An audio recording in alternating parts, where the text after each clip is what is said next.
So the big question, obviously, it's based on Avatar. How close is it to the film, this show?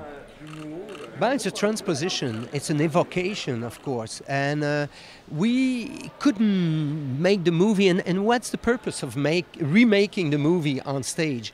So we started with this universe of Avatar, and we created that story that is 3,000 years before the movie. So in the prehistoric time, there was no human. These people live on their moon, the moon Pandora.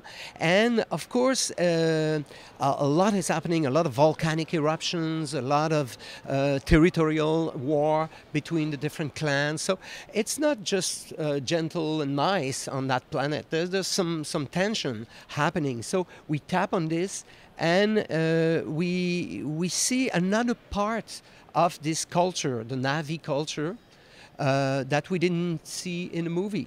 So we have in our show, we tell the story about the first one that mounted the TORUK. In the film, you see Jake Sully that goes onto the TORUK to gather the clan to help. The TORUK is the big bird. The big bird, the big yellow bird. So Jake Sully, with the big bird, he can reunite all the clans to fight the humans. But he's not even in this show, right? He's not in the show. No, so we tell the story of the first one that mounted. Jake Sully was the sixth one that mounted the big bird. In the Na'vi culture. In the Na'vi culture, in their history. So we're telling the story of the first one that mounted. How involved is James Cameron in this?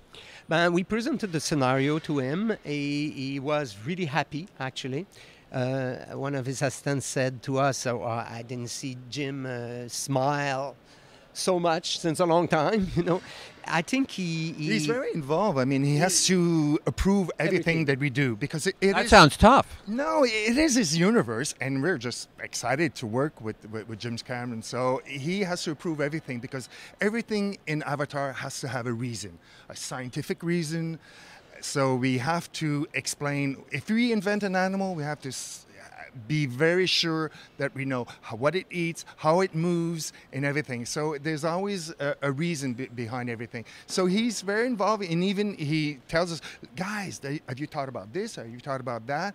So it's great to have James Cameron He's our script doctor. So pretty nice, yeah, pretty nice job to have James Cameron as your script doctor. James Cameron and John Lando, the producer, is really involved as well. Of course, prove all the projections and everything. So they know a lot about imagery and CGI and all this thing they know. But for a show, James said to us, I'm a film director. You're a show director. I will not pretend I'm directing a show. I cannot direct a show. You're the specialist. So, and you guys are the specialists.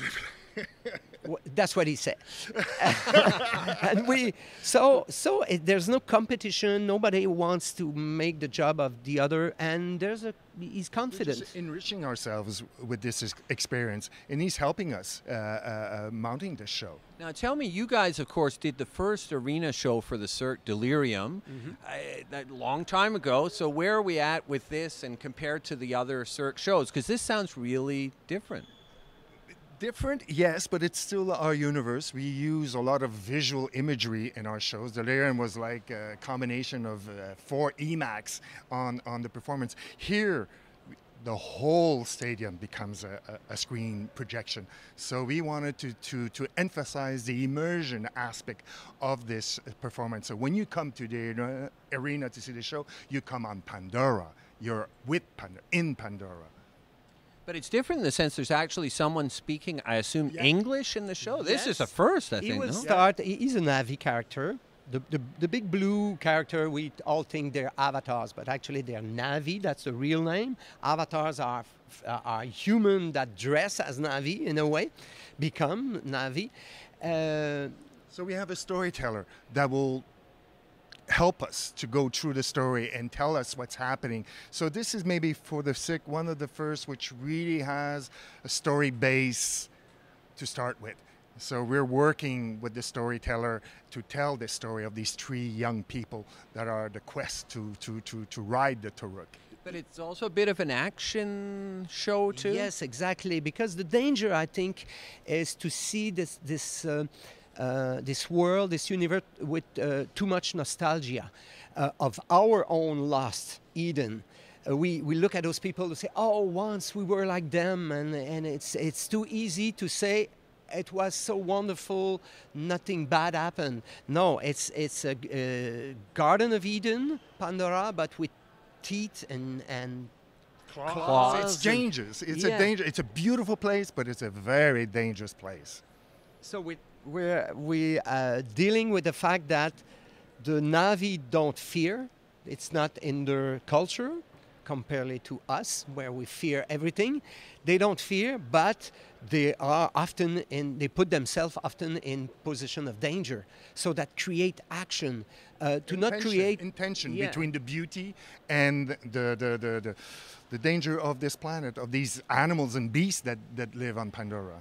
How much fun is this for you guys? Ultimate. Ultimate. It's a tough job, I know. Ultimate little boy dream, you see this movie. I'm not. The only time in my life I waited to see a movie was Avatar, and I waited like an hour to be sitting in the middle with my glasses. I was 50 something, but in my mind I was 5 years old, and I loved it. And when a couple of years later, Daniel Lamar from Cirque called us, "Are you interested?"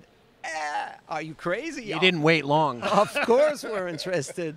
But it's also scary because there's a lot of expectation. It's a movie which a lot of people seen, so there's a lot of expectation. So we're also nervous, but excited, but very, very excited about doing it. Great, thanks a lot, guys. Thank you. Merci. Merci beaucoup.